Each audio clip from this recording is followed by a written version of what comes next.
Hello बच्चों।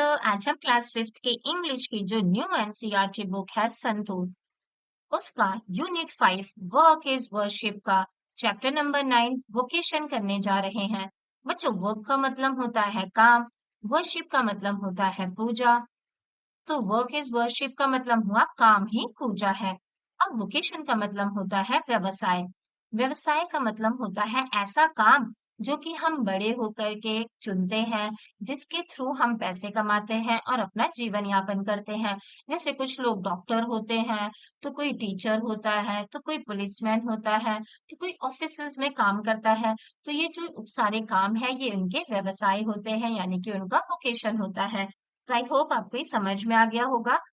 बच्चों, यहाँ वोकेशन से रिलेटेड एक पोयम दी है। चलिए इसे पढ़ते हैं और फिर इसका मतलब जानेंगे।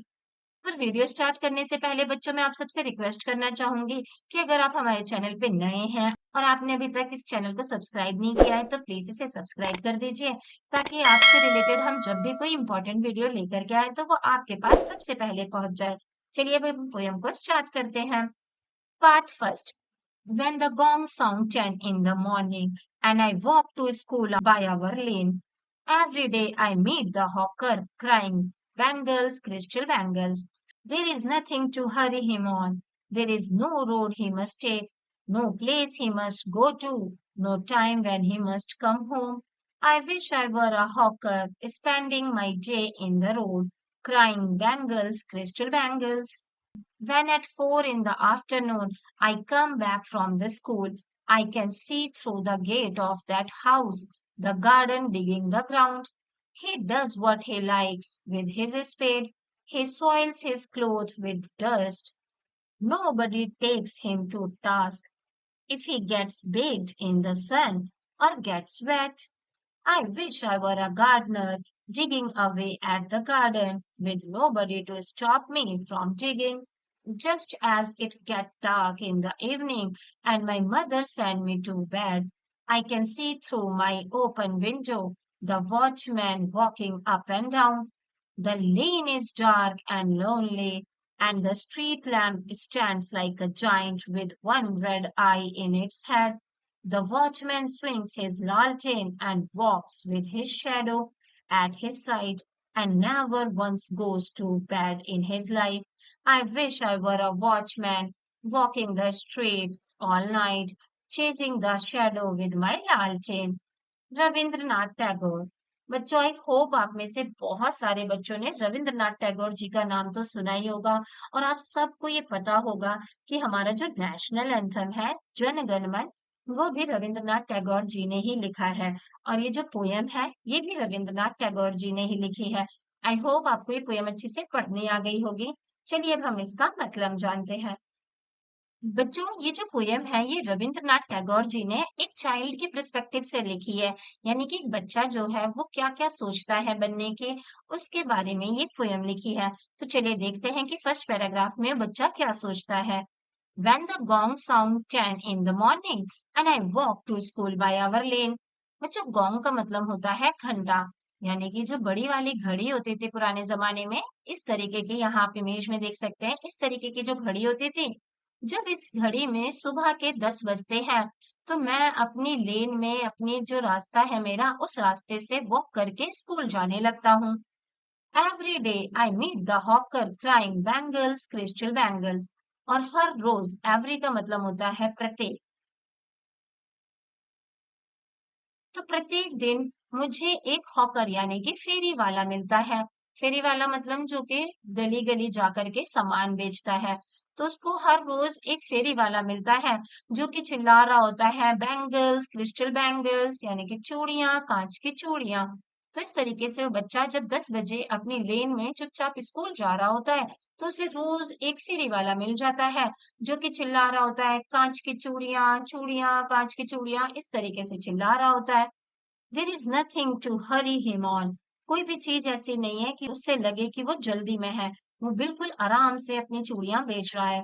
There is no road he must take. और कोई ऐसा रोड नहीं है जहां पे उसका जाना बहुत ही जरूरी है। No place he must go to. और कोई जगह भी ऐसी नहीं है जहां पर उसे पक्का जाना ही पड़ेगा। No time when he must come home. और ऐसा कोई टाइम भी फिक्स नहीं है कि जब तक कि उसे घर वापस आ जाना है। जैसे लोगों का होता है ना कि उसे इसी रास्ते से स्कूल जाना होगा या ऑफिस जाना पड़ेगा और ये काम करना पड़ेगा, यहाँ-यहाँ मौजूद रहना पड़ेगा और इतने बजे तक घर आ जाना होगा। तो ऐसे फेरी वाले का कोई फिक्स रूटीन नहीं है। ना तो उसका कोई फिक्स रोड है जहाँ से उसे जाना ही है, ना कोई फिक्स प्लेस है जहाँ पर उसे रोज जाना ही है, बेचना ही है अपना सामान वहां जाके, और ना ही कोई ऐसा टाइम फिक्स है कि इतने बजे तक उसे अपने घर पहुंच जाना है। तो इसीलिए जो बच्चा होता है ये बहुत ही फैसिनेटेड हो जाता है, बहुत ही आकर्षित हो जाता है इस फेरी वाले की तरफ और कहता है कि आई wish I were a hawker, कि काश मैं ही फेरी वाला होता, spending my day in the road, और अपना पूरा दिन अपना पूरा समय जो है वो रोड पर बिताता। स्पेंड का मतलब होता है व्यतीत करना यानी कि बिताना। क्राइंग बैंगल्स, क्रिस्टल बैंगल्स, और फिर मैं चिल्लाता चूड़ियां ले लो, कांच की चूड़ियां ले लो। तो इस तरीके से फर्स्ट पैराग्राफ में जो बच्चा है ये जब स्कूल जाता है तो रोज एक हॉकर से गली में मिलता है और उसको चूड़ियां, क्रिस्टल चूड़ियां इस तरीके से चिल्लाता हुआ सुनता है और उसे लगता है कि यार इस फेरी वाले को तो कोई जल्दी ही नहीं है, इसे तो ये भी नहीं है कि कहीं पे टाइम पे पहुंचना है या किसी जगह पे पहुंचना है या इतने बजे तक घर आ जाना है। ये तो कितना फ्री है, पूरा टाइम रोड पे घूमता रहता है। काश मैं भी चूड़ी वाला होता और अपनी मर्जी से गली है गली, रोड रोड हर जगह घूमता और चूड़ियां, क्रिस्टल चूड़ियां इस तरीके से चिल्लाता। तो आई होप आपको फर्स्ट पैराग्राफ समझ में आ गया होगा। चलिए अब सेकंड देखते हैं कि सेकंड पैरा में क्या दिया है। When at 4 in the afternoon I come back from the school। फिर यहाँ पे लिखा है जब 4 बजते हैं शाम के समय और मैं स्कूल से वापस घर आ रहा होता हूँ। I can see through the gate of that house the gardener digging the ground। तो मैं उस घर के गेट के अंदर झांक सकता हूँ, देख सकता हूँ कि वहां पे एक जो गार्डनर है, एक जो माली है, वो ग्राउंड को यानी कि जमीन को हमेशा डिग करता रहता है, खोदता रहता है। गार्डनर का मतलब होता है माली और डिग करने का मतलब होता है खोदना। तो ये जो बच्चा है ये कह रहा है जब मैं शाम को स्कूल से घर आ रहा होता हूँ तो मैं उस घर का जो गेट है वहां से देख सकता हूँ एक माली हमेशा ना ग्राउंड को खोदता रहता है, डिग करता रहता है। He does what he likes with his spade, और वो अपनी स्पेड से यानी कि जो अपना कुदाल होता है उससे वो वही काम करता रहता है जो कि उसे पसंद है। कुदाल बच्चों इस तरीके का औजार होता है, आप यहाँ देख सकते हैं, इसे कुदाल कहते हैं यानी कि स्पेड कहते हैं। तो वो इस स्पेड से हमेशा गड्ढा खोदता रहता है और गड्ढा खोदना इसे बहुत पसंद है, तो ये हमेशा वही काम करता रहता है जो कि इसे बहुत ही पसंद है। He soils his clothes with dust. Soils का मतलब होता है मैला करना। बच्चों सॉइल का मतलब होता है मिट्टी और सॉइल्स का मतलब बहुत सारी मिट्टी नहीं होता, बल्कि होता है मैला करना यानी कि गंदा करना। तो जो माली है वो अपने कपड़ों को उस डस्ट से, वहां की जो मिट्टी है उससे गंदा कर लेता है, मैला कर लेता है। Nobody takes him to task if he gets baked in the sun or gets wet। और कोई भी ना उससे पूछता नहीं है कि भाई तुम क्या काम कर रहे हो, चाहे वो धूप में पक जाए, एकदम बेक हो जाए, चाहे वो पसीने से बिल्कुल गीला हो जाए, लेकिन कोई उससे कुछ नहीं पूछता कि तुम ऐसे क्यों कर रहे हो, तुम अपने कपड़े क्यों गंदे कर रहे हो, तुम क्यों मिट्टी खोद रहे हो। तो बच्चा जो है ये हमेशा इस चीज को नोटिस करता है। फिर इसके बाद ही बच्चा कह रहा है I wish I were a gardener digging away at the garden with nobody to stop me from digging। कि काश मैं ही गार्डनर होता, काश मैं भी माली होता, तो मैं भी ये जो गार्डन है इसको हमेशा डिग करता रहता, खोदता रहता, और फिर कोई भी मुझे रोकता ही नहीं इसको डिग करने से, कोई मना ही नहीं करता। जैसे कोई इस माली को मना नहीं कर रहा है, रोक नहीं रहा है गड्ढा खोदने से, ऐसे कोई मुझे भी नहीं मना करता और मैं भी हमेशा गड्ढा खोदा करता और मुझे इसमें कितना मजा आता। तो इस तरीके से ये जो सेकंड पैराग्राफ है इसमें ये बच्चा गार्डनर यानी कि माली बनना चाहता है। तो आई होप बच्चा आपको सेकंड पैराग्राफ भी समझ में आ गया होगा। चलिए लास्ट पैराग्राफ देखते हैं कि थर्ड पैराग्राफ में क्या दिया है। Just as it get dark in the evening, जैसे ही रात होती है, अंधेरा होता है। डार्क का मतलब होता है अंधेरा होना। तो जैसे ही अंधेरा होता है, शाम होती है, and my mother sends me to bed, और मेरी मम्मी मुझे बेड पर भेज देती हैं कि जाओ अब सोने का समय हो गया। सेंड का मतलब होता है भेजना।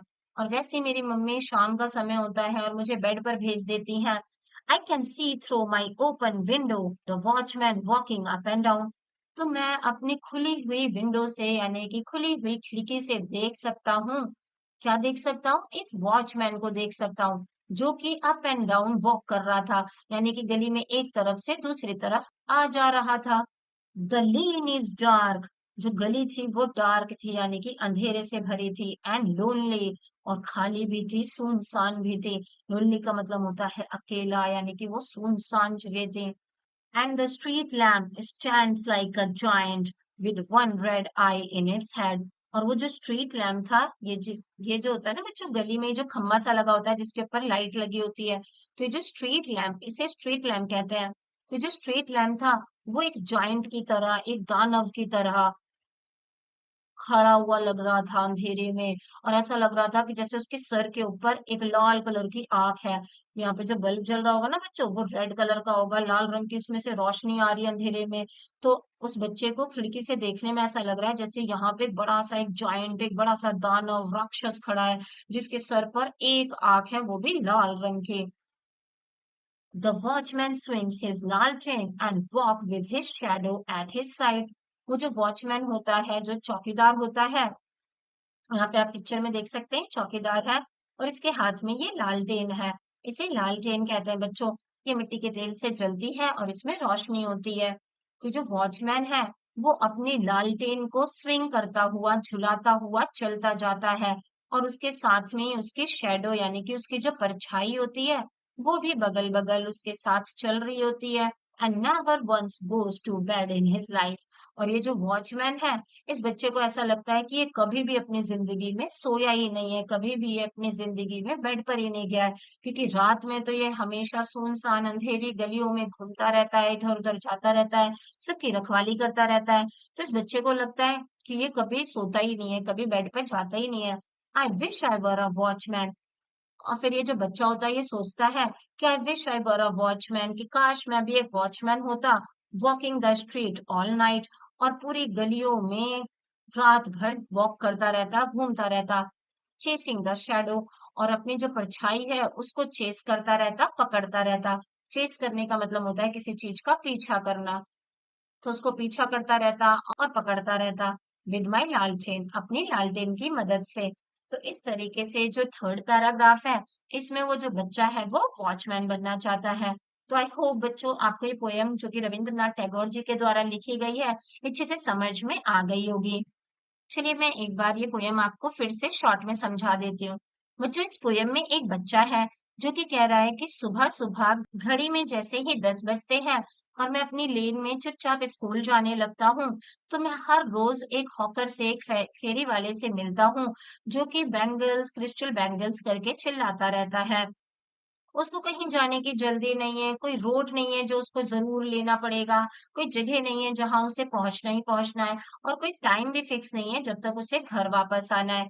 तो ये सारी चीज़ें जो हॉकर की हैं, इसे देख कर के वो बच्चा बहुत ही आकर्षित हो जाता है और सोचता है कि काश मैं भी एक हॉकर होता, काश मैं भी एक फेरी वाला होता, और अपना पूरा दिन बस रोड पर ही बिताता, और बैंगल्स, क्रिस्टल बैंगल्स चिल्लाता रहता। तो इस तरीके से वो पहले पैराग्राफ में एक हॉकर यानी कि फेरी वाला बनना चाहता है। फिर आगे चल के वो बच्चा कह रहा है, जब शाम होती है, जब आफ्टरनून होती है और मैं 4 बजे अपने स्कूल से घर वापस आ रहा होता हूँ, तो मैं घर के गेट से झाँक करके देख सकता हूँ कि वहां पर एक गार्डनर है जो कि हमेशा ग्राउंड को डिग करता रहता है, खोदता रहता है, और वो अपनी कुल्हाड़ी से वही करता है जो कि उसे पसंद है। उसे जो पसंद आता है, जहां मर्जी वहां गड्ढा खोद देता है, और अपने सारे कपड़े को वो मैला कर लेता है, मिट्टी लगा लेता है, उसमें सब में डस्ट लग जाती है। कोई भी उससे नहीं पूछता है कि तुम धूप में क्यों पक रहे हो या फिर पसीने से क्यों भीग रहे हो। तो ये चीज है कि कोई उसको रोक टोक नहीं कर रहा है। तो बच्चा सोचता है काश मैं भी गार्डनर होता, तो मैं भी गार्डन में डिगिंग करता रहता और कोई मुझे भी नहीं रोकता डिगिंग करने से। तो काश मैं भी गार्डनर बन जाता। तो इस सेकंड पैराग्राफ में जो बच्चा है, ये एक गार्डनर यानी कि माली बनना चाहता है। और फिर लास्ट पैराग्राफ में बच्चा कह रहा है कि जब शाम हो जाती है और अंधेरा हो जाता है और मेरी मम्मी मुझे बेड पर भेज देती है, तब मैं अपनी खुली हुई विंडो से देख सकता हूँ कि एक वॉचमैन है जो कि गली में अप डाउन करता रहता है, बार बार इधर उधर आता जाता रहता है। गली होती है वो बिल्कुल डार्क और सुनसान होती है, और वहां पर जो स्ट्रीट लैंप है वो ऐसा लगता है कि जैसे एक दानव खड़ा है जिसके सर पर एक लाल रंग की आंख है। और वो वॉचमैन अपनी जो लालटेन है उसको स्विंग करता हुआ झुलाता हुआ वॉक करता रहता है, जाता रहता है, और उसके साइड में उस परछाई भी जाती रहती है। और उस बच्चे को लगता है कि वो जो वॉचमैन है वो कभी भी सोता नहीं है, कभी भी बेड पे ही नहीं जाता, अपनी जिंदगी में वो कभी सोया ही नहीं है। तो ये बच्चा सोचता है कि काश मैं भी एक वॉचमैन होता और रात के समय में सारी गलियों में घूमता रहता, वॉक करता रहता, और अपनी लालटेन की मदद से अपनी शैडो को पकड़ता रहता, ढूंढता रहता। तो इस तरीके से रविंद्रनाथ टैगोर जी ने एक बच्चे के पर्सपेक्टिव से एक पोयम लिखी थी। आई होप आप सबको ये अच्छे से समझ में आ गई होगी और ये वीडियो भी पसंद आई होगी। अगर आपको ये वीडियो पसंद आई तो प्लीज इसे लाइक कीजिए, और अगर आप हमारे चैनल पे नए हैं और आपने अभी तक इसे सब्सक्राइब नहीं कर रखा है तो प्लीज इसे सब्सक्राइब कर दीजिए, ताकि हम आपसे रिलेटेड जब भी कोई नई और इम्पोर्टेंट वीडियो लेकर के आए तो वो आपके पास सबसे पहले पहुंच जाए। थैंक यू बच्चों फॉर वॉचिंग।